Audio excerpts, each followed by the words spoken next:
kebanyakan orang Islam tak tahu derma-derma yang menggunakan nama Palestin ini sebenarnya tak sampai ke Palestin. Itulah yang diberitahu kepada kita. Kod mana nak sampai itu? Pun begitu, di akhir video tersebut, Datuk juga menyatakan mungkin mereka di sana dapat menjelaskan suatu penjelasan yang baik. Saya tidak tahu, kata Datuk. Juga Datuk sudah menulis surat pada pihak berkenaan supaya datang menjelaskan setelah kenyataan Datuk dikeluarkan. Juga merujuk kepada video tersebut sehingga hari ini mereka tidak datang menjelaskan, mungkin juga kekeliruan netizen antara sebutan Aqsa dan Gaza menambahkan kecelaruan. Cara dana disampaikan telah dijelaskan juga oleh NGO sebahagiannya, namun penjelasan ini tidak sekuat mana kesannya. Silakan Sohibul Samah, Dr. Mazhar. Okey, bismillahirrahmanirrahim. Terima kasih banyak.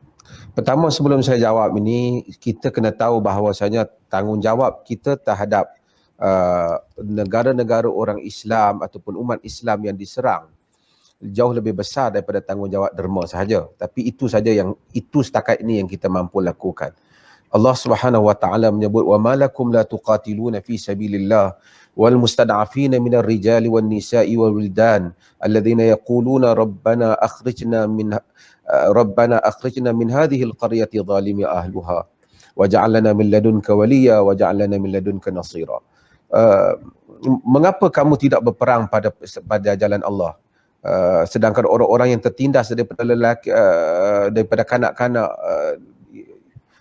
daripada wanita, kanak-kanak, mereka itu menyatakan bahawasanya wahai Tuhan kami, keluarkanlah kami daripada negeri yang penduduknya berlaku zalim kepada kami. Jadikanlah untuk kami dari sisimu penolong dan jadilah untuk kami dari sisimu pembantu. Ini adalah tanggungjawab sehingga para ulama tafsir apabila menafsirkan ayat ini, mereka menyatakan bahawasanya umat Islam yang paling berdekatan mereka hendaklah menolong umat Islam yang tertindas. Jika tidak mampu, hendaklah seterusnya dan seterusnya untuk menolong umat Islam tersebut sehingga mereka bebas daripada cengkaman ataupun kekejaman pihak musuh.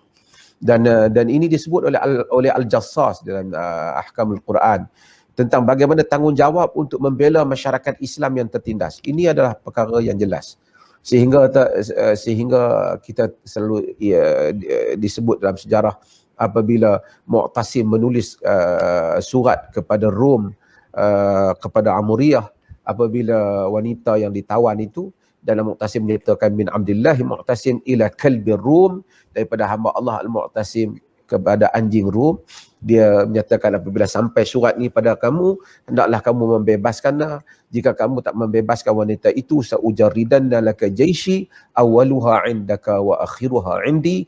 Aku akan menghantar kepadamu tenteraku yang mana awal kepala tentera itu berada di sisimu dan akhir tentera itu berada pada aku. Maksudnya aku akan kerahkan habis-habisan tentera Islam. Dan ini disebut dalam kitab fiqh sebagai tanfirul am, ataupun disebut sebagai kerahan seluruh tenaga umat untuk membebaskan umat Islam yang tertindas yang disebut dalam kitab fiqh. Ini perkara yang kita semua sepakati. Dan Allah Subhanahu wa taala telah mengajar negara-negara Arab, mereka patut lakukan, mereka yang paling terdekat. Dan Allah Taala mengajar satu demi satu negara Arab akhirnya masuk dalam krisis, yang mana sebahagian krisis mereka itu lebih teruk daripada krisis Palestin. Dahulunya mungkin mereka tak mau masuk campur tentang Palestin, mereka kata, dan saya masih ingat lagi apa yang ditulis oleh Dr. Sulaiman Ashqar tentang sebahagian orang, mereka tak mau. Mereka kata dia kata itu bukan kaitan dengan mereka, tapi akhirnya sebahagian negara Arab yang kata, orang-orang Arab yang kata tak mau tu, mereka juga sekarang sudah berada dalam kem pelarian. Seperti kita tidak gembira apa yang berlaku di Syria, apa yang berlaku di negara-negara Arab yang lain. Okey, balik kepada soalan yang saudara sebut. Saya ini adalah perkara yang penting. Tadi pun ada beberapa keadaan. Pertama, apabila saya pergi ke Jordan dan pergi ke Aqsa, itulah perkara yang dimaklum pada saya. Video itu ialah video saya tak tahu, mungkin 2-3 tahun lepas, apabila soalan tanya kepada saya tentang apa yang saya tentang derma yang tak sampai, Dan selepas saya balik daripada Aqsa itu, saya telah menulis surat kepada NGO tertentu yang saya rasa tak perlu saya sebut namanya di sini, dan meminta supaya memberikan penjelasan tentang apa kenyataan yang saya dapat daripada Kementerian Awqaf di Jordan. Dan mereka tidak memberikan penjelasan, dan mereka tangguh demi tangguh perjumpaan itu. Saya tidak ada masalah. Cuma saya apabila ditanya di Perlis ketika itu, kita ada persoalan bagaimana derma-derma ini dikutip. Hari ini ada pihak memberikan penjelasan pada saya bahawasanya ada banyak NGO yang hubungi saya. Cakna Palestin hubungi saya, ada hubungi saya. Mereka menyatakan ada jalan untuk sampai. Saya dalam video saya tu, saya telah kata bahawasanya jika mereka ada jalan untuk sampai, mungkin saya tak tahu, tak apalah. Dan itu saya tidak kata totally tak sampai. Saya bagi tahu apa yang diberitahu kepada saya oleh pihak Jordan. Pihak Awqaf Jordan. Tapi hari ini NGO ada yang menghubungi saya menyatakan bahawasanya kita boleh sampai derma ni kepada Palestin mengikut saluran-saluran tertentu. Mereka telah sebut saluran-saluran itu kepada saya, dan saya rasa tak perlu saya sebut di sini kerana kita pun tidak perlu mendedahkan semua perkara itu. Cumanya tadi saya dihubungi oleh seorang tokoh menyatakan satu badan tertentu yang membuat kutipan yang targetnya 10 juta telah mencapai 15 juta. Saya tidak pasti. Dan bila ditanya, dia kata tokoh ni juga terlibat, berapa banyak yang telah disalurkan, dia kata dah 200,000 daripada 15 juta. Saya kata pada dia, tak apalah, walaupun apa pun, kerana dia orang pun masih disputation ataupun perbincangan di kalangan mereka sendiri, kenapa dana ni masih tak disalurkan, dan saya pun tahu ada kekangan yang berlaku. Kita mengambil di atas penerangan NGO yang ada yang menyatakan bahawasanya dana mampu sampai khususnya ke Gaza yang mempunyai jalan-jalannya tersendiri. Kita ambil kata dana ni sampai, dan saya menyokong untuk semua umat Islam untuk menderma kepada ataupun untuk donate ataupun bagi sebagai bantuan kepada Palestin sebagai menunaikan tanggungjawab kita yang asalnya lebih besar daripada tanggungjawab itu, iaitu tanggungjawab perang.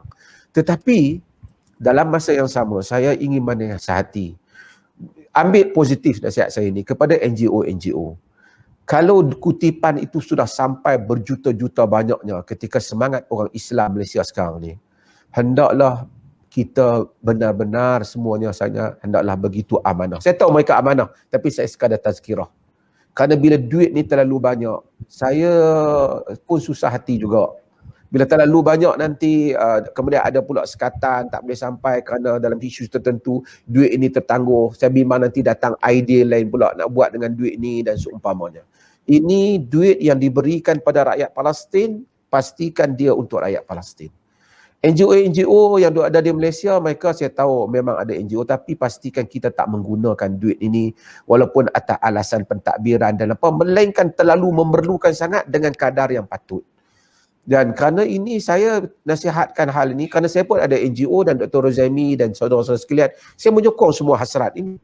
Tetapi sebagai peringatan, kerana duit ni bila terlalu banyak, kita bimbang nanti, mungkin kebanyakan kita amanah, tapi bimbang kita sebagai ingat mengingati. Bimbang nanti bila duit tersekat, duit pula tersangkut dalam akaun tertentu, kemudian urus takbir. Jangan berlaku hengki-pengki dalam hal ini. Itu sahaja harapan kita. Umat Islam yang nak menderma, terus menderma kepada NGO yang mana telah memberikan jaminan kepada kita bahawasanya wang ataupun derma kita ini akan sampai ke Palestin. Saya menyokong semua ni 100%, bahkan lebih daripada itu, bahkan menjadi tanggungjawab kita. Sekurang-kurangnya tak berpada hanya sekadar doa, wang yang ada kita berikan. Tetapi wang yang diberikan itu, pihak yang mendapatnya hendaklah menguruskannya dengan secara yang terbaik. Jika benar-benar insya-Allah seperti yang diberitahu pada kita, wang itu sampai khususnya ke Gaza yang sedang menghadapi. Saya pernah ke Gaza dan saya nak sebut sikit tentang kisah tentang Gaza itu. Ustaz Nadir lebih tahu. Tapi saya satu benda yang saya kagum. Pada satu malam apabila kami pergi di brigade yang berada di laut, pada waktu malam, mereka yang balut muka ni dengan pakaian mereka hitam ni, ada tokoh tertentu yang pergi sekali dengan saya dan dia bawa duit banyak. Dia berikan duit itu banyak ribu dolar kepada anggota-anggota itu. Saya kagum, semua anggota-anggota tu menolak duit berkenaan. Mereka kata jangan bagi duit pada kami, berilah duit kepada Ismail Haniyah, pada PM mereka, pilih pada pimpinan. Kami tak mau ambil duit ni dan kami tak layak ambil duit ni. Mereka tak mau ambil tips walaupun banyak ribu dolar yang diberikan, tapi saya menunjukkan Masya Allah, itulah makna pejuang apabila kita nak belajar menjadi pejuang. Dan saya selalu dulu plekat kata-kata Ahmad Yasin. Dia kata apabila orang datang ketuk rumah dia pada waktu yang lewat, dia kata minta maaf, ji'tukum fi waqtin ghairi munasib, aku datang pada waktu yang tak sesuai, kata Ahmad Yasin. Untuk orang yang nak berjuang tidak pernah ada waktu sesuai dan tidak sesuai. Dan itulah yang mungkin kita tak tercapai dan saya pun tak mampu untuk melakukan lagi. Saya dengar tentang tadi dan tentang perjuangan ini, dan saya suka dengan satu kata-kata yang disebut oleh Syekh Omar Mukhtar apabila pada hari ini dia apabila dia nak ditangkap dan nak digantung. Walaupun pendek tapi kata-katanya bermakna. Nahnu lan nastaslim nantasir au namut. Kami tidak akan menyerah diri sama ada kita menang ataupun kita mati. Itulah perjuangan dan itulah yang mesti kita didik kepada anak-anak kita dan kepada jiwa setiap perjuangan dalam apa bidang perjuangan yang kita dalam apa medan perjuangan yang kita masuki dalam membawa agama ini. Sama ada kita mati atau kita menang ataupun kita mati. Namun berundur adalah sesuatu yang tidak. Isu Palestin mesti kita perkatakan selagi mana kita hidup dan kita mesti sebut selagi mana kita mampu untuk menyatakan bahawasanya dulu kami selalu angkat tentang ma'rakatunal ma'al yahud laisa ma'rakatil hudud walakin ma'rakatil wujud. Peperangan bersama Yahudi ini bukan peperangan yang isu sempadan saja, ialah peperangan yang asalnya memang telah berlaku. Kita lihat US telah menggunakan segala yang dia mampu untuk mempertahankan Yahudi. Dan kita pula orang Islam duk tanya pula, ada macam Dr. Ruzaimi sebut tadi, ada orang dari Malaysia duk tanya, ada tak yang tak sokong Hamas dan seumpamanya. Bukan saja ada tak sokong Hamas, pada zaman Nabi pun ada geng Madinah yang tak sokong Nabi di dalam peperangan. Ada yang tak mau keluar perang Uhud. Ada yang pecah dalam peperangan Uhud. Ada geng munafiqin. Ada juga sahabat yang tak keluar perang sehingga Nabi dan perang Tabuk sehingga Nabi pulau mereka. Semua ni berlaku. Masyarakat tidak akan solid. Namun kita tak payah tanya tentang orang lain. Kita bertanya tentang diri kita, apa yang telah kita buat untuk Palestin. Jika mampu kita derma, kita derma. Doa, sesuatu yang mampu kita lakukan. Bahkan kita berniat, jika satu hari kita mampu berperang, kita akan berperang bersama dengan mereka, insya-Allah. Terima kasih, Saudara Reza. Ya, insya-Allah. Terima kasih saya bersama Datuk atas penjelasan.